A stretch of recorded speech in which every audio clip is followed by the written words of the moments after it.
Yeah, I grew up on the Gold Coast, so I spent all my time at the beach in the sun, and literally my whole life I never ever wore sunscreen. And in like high school and stuff, I used to lie in the sun for hours to get a tan. It never crossed my mind, like skin cancer or anything. I just thought I would always be fine. We have amazing like spray tans and things now. Like if you really want to be tan that bad, get a spray tan. I'm almost glad that it happened to me so I can hopefully influence some young women about it. Tammy, thank you so much for joining us today. It looks like from the beautiful sunny Gold Coast today. It's lovely. Looks like the weather is nice. Yeah, thank you for having me. It is a beautiful day today. It's meant to be like 30 degrees today. So it feels like Amazing. summer. I don't know why I'm wearing a jumper right Yeah. now. Why are you wearing a jumper right now? I just threw it on for the school run this morning and then now I'm regretting wearing This, it. It's a bit hot. this is just where we're at. Tammy, we are talking to you today about your skin cancer journey. So I wanted to start off though with getting an idea on who pre-melanoma Tammy was, because you're living on the Gold Coast. We know what the Gold Coast life is like. So tell me a little bit about your habits pre-melanoma. Yeah, I grew up on the Gold Coast, so I spent all my time at the beach in the sun, and literally my whole life I never ever wore sunscreen. And in like high school and stuff, I used to lie in the sun for hours to get a tan, obviously, and I never wore sunscreen. And I never used to burn either.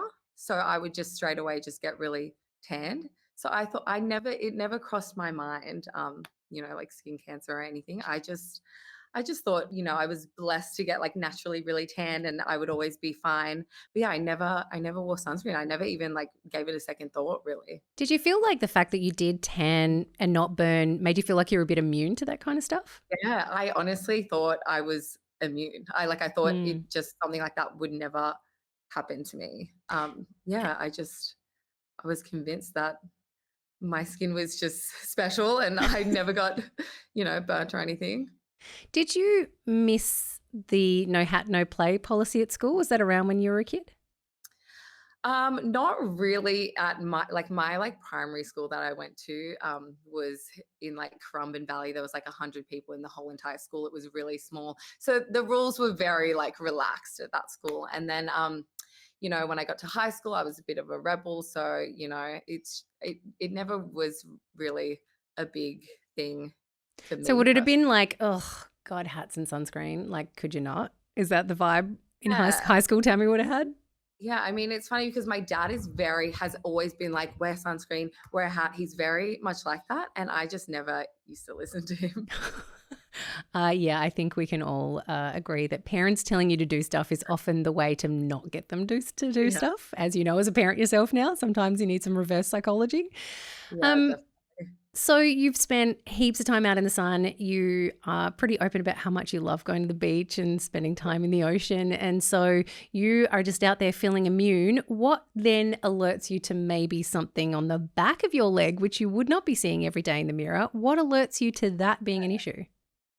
So nothing alerted me to, I had a little tiny freckle, which I thought nothing of. I have new little freckles pop up all the time. It didn't look suspicious. It didn't look weird or anything. And I had just started getting skin checks. And I actually had one booked. I was getting like one yearly. Just because, living here, I thought, it's probably a good idea to do that. And I actually put off my appointment multiple times. I kept having to cancel and reschedule because I was so busy. So I was like, you know what? We'll just change it to next month. We'll change it to next Mm. month. And I put it off honestly about 5 times. And then I finally went to the appointment because my PA was like, girl, stop canceling it. Like, just go. Like, just get it over Yeah. and done with. She's like, I've Um, rescheduled this 20 times now. I cannot make one more she was phone like, call. I'm Yeah. not rebooking this again for you. So I was like, okay, I'll go. And I went and my doctor um, thought it looked a little bit suspicious, this tiny little freckle. And I was like, oh, that's weird.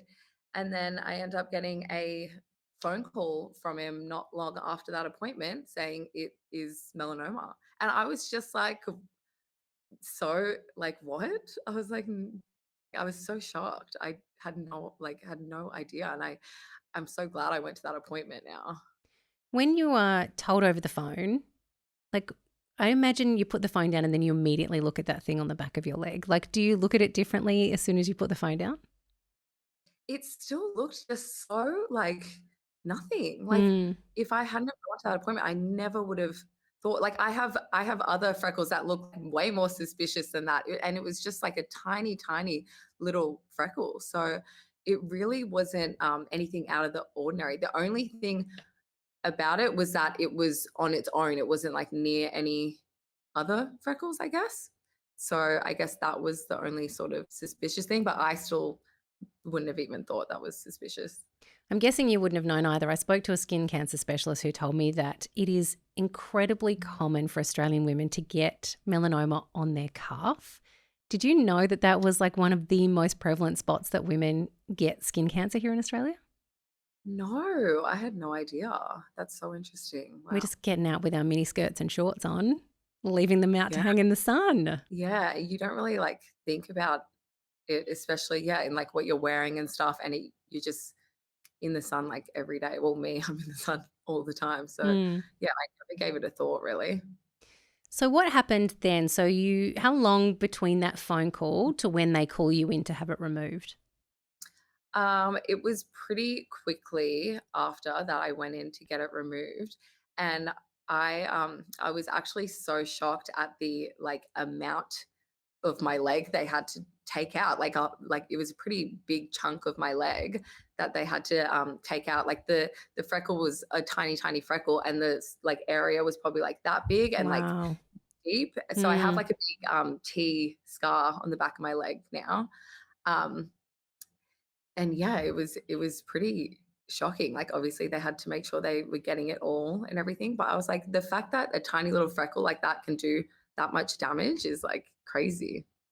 How does that then change how you see yourself? I mean, considering what you do for a living, you're out there with your face and your body and your personalities all kind of packaged up into what you do as a job. Like, how do you then, factor in the fact that you have this really big scar on the back of your leg now? Or does that not bother you?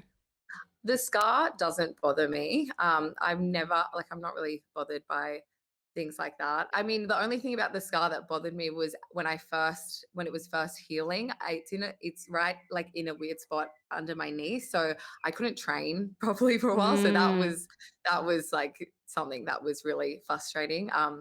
Because I actually started working out a bit sooner than I was told to, and it ended up getting infected. Which, yeah, wow. it was just like, so it made me take some time off working out and things like that. So that was frustrating. But the scar, like how it looks, that's I'm lucky it's like, like not on my face or anything with like my work and stuff. It's on the back of my leg. But I think it's just like a nice reminder, to be honest. Like it reminds me that I'm not invincible and I need to think about these things. Was there even time to really worry about it in between, like the fact that you didn't go to that appointment with anything in mind and that it was so quick between being told it's melanoma to having it cut out? Did you even have a moment to kind of sit down and go, oh my goodness, I actually have skin cancer? Like, did that even settle in that time frame? Not really. I think it was like really shocking. I just was like, I couldn't really wrap my head around it. I was like, this is like something that it can be very deadly and it's quite like a scary thing. And I just couldn't understand like that I had it. I was like, how is this like happen? Like how like is this real? So yeah, I didn't have a lot of time to sort of process it. I think I was just like in shock the whole time.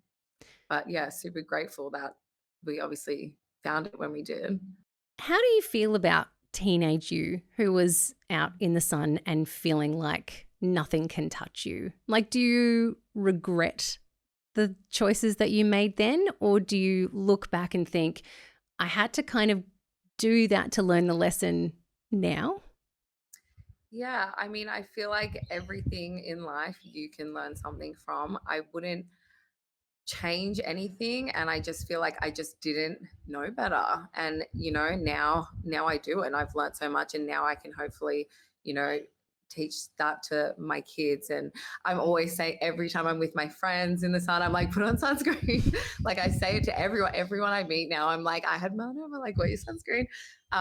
So I think I wouldn't change anything. I don't like regret it, but I hope others can learn from it. But yeah, teenage me, she didn't know better. Did teenage you hear about slip, slop, slap? I feel like we all got told that. Did that just not land for you? Um, I feel like, yeah, it really didn't. Well, my yeah, I don't know.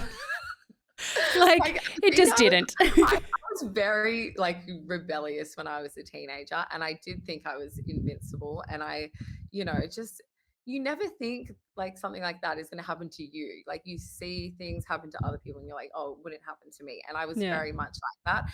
And I feel like maybe that was something I had to. This was something I had to go through to learn. Yeah. Maybe public health safety messages were not high priority for younger Tammy. Do you feel like, and this is something that I often think about with anyone who's in the public eye, whether that's, someone who's sporting, political, whatever it might be, you are effectively a role model now, whether you want to be or not.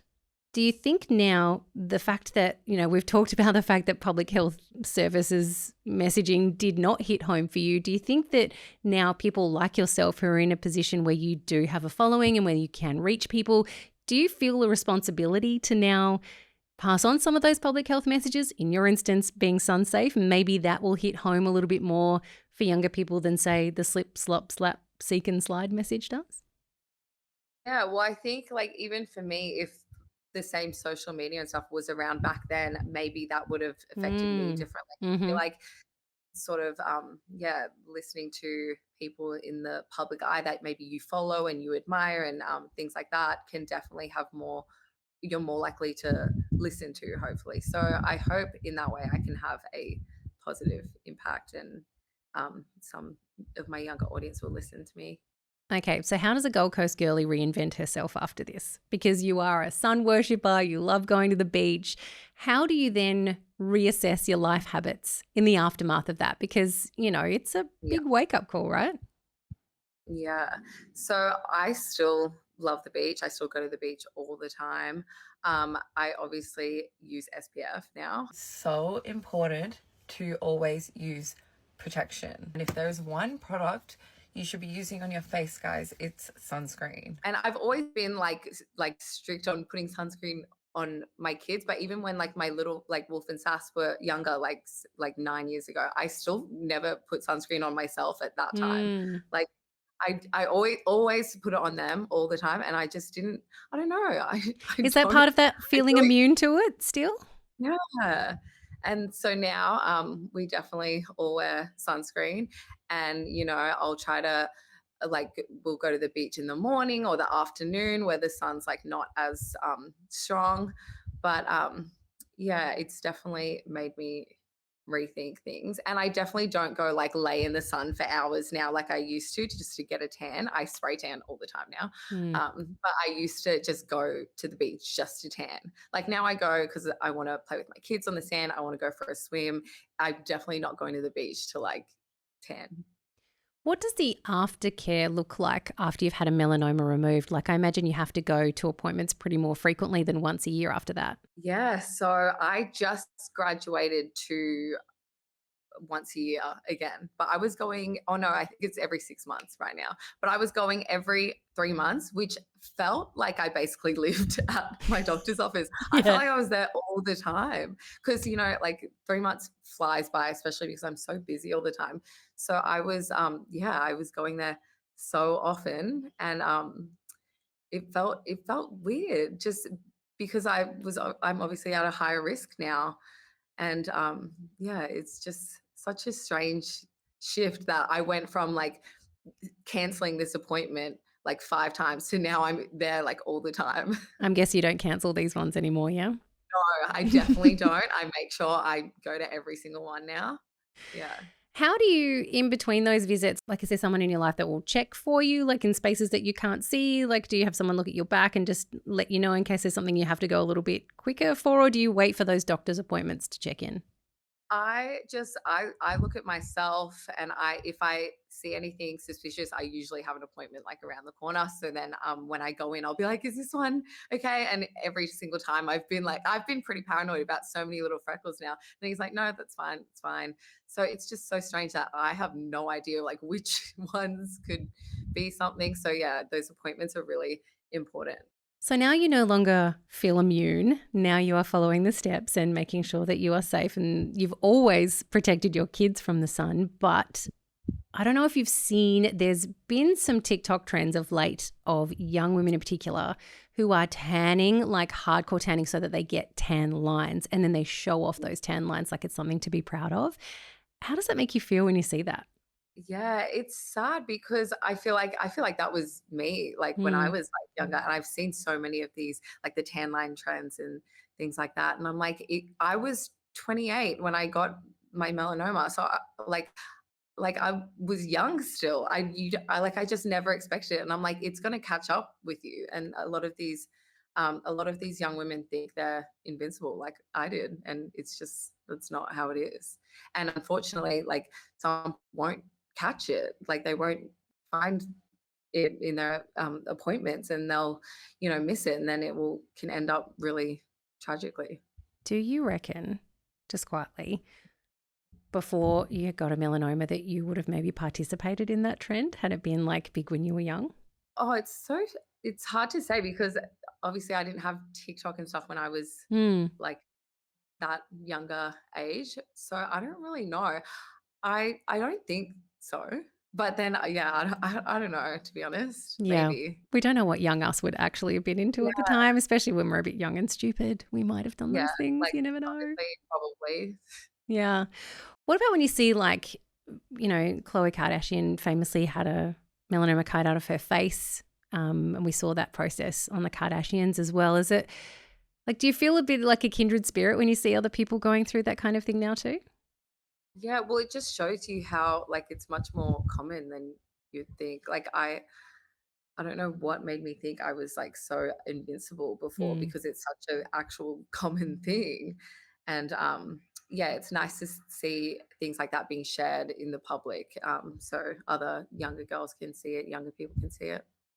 How did you explain, or did you even try and explain it to the kids? Because obviously you're already being as sun safe as possible with them, but like, do you explain what happened to you and give them an idea of, the potential damage the sun can do to their skin? Yeah, absolutely. I, sat and had a talk with them about it and explained how serious it is, like hopefully trying to make them not make the same mistakes that I did when I was like a teenager and stuff when they're, going out with their friends in the sun and things like that. I hope they make better choices than I did. So I definitely tried to explain like how serious it is. What message would you have for people now after learning what you've learnt and going through that phase where you did think it would never happen to me and that I'm basically immune to all of this? Like, what message do you have to people who might be going out on the beach today on this beautiful day that we're currently sitting in, like to lay on the beach and get a tan? I would say enjoy the beach, but be smart about it. Protect your skin. Don't just like we have amazing like spray tans and things now. Like if you really want to be tan that bad, get a spray tan. Yeah, just be smart about your skin. So, what can we see coming our way from you for the rest of 2025 and maybe even into 2026? It's not that far away. I have a lot of really exciting things coming up actually. Some things that are very out of my comfort zone, some things that I've never done before. Rumors are true. I'm officially in my new dating era. And yes, I'm on Tinder looking for my next crush. But people have to stay tuned for that. Also, just working on my supplement brand Selfish with my sisters. Some really exciting things happening there. And yeah, just keep them busy. Well, thank you so much for sharing all of this with us today. We know that young people really look up to you, and it would be really great if they could, learn from someone that they know and respect that, Yeah. dancing with the sun sometimes can have some pretty treacherous results, right? I'm almost glad that it happened to me so I can hopefully, influence some young women about it. Tammy, thank you so much for joining us. That was really good. I think this is really going to help people maybe rethink some serious choices that they're making out in the sun. So thank you. This is going to be very cool. Thank you for having me.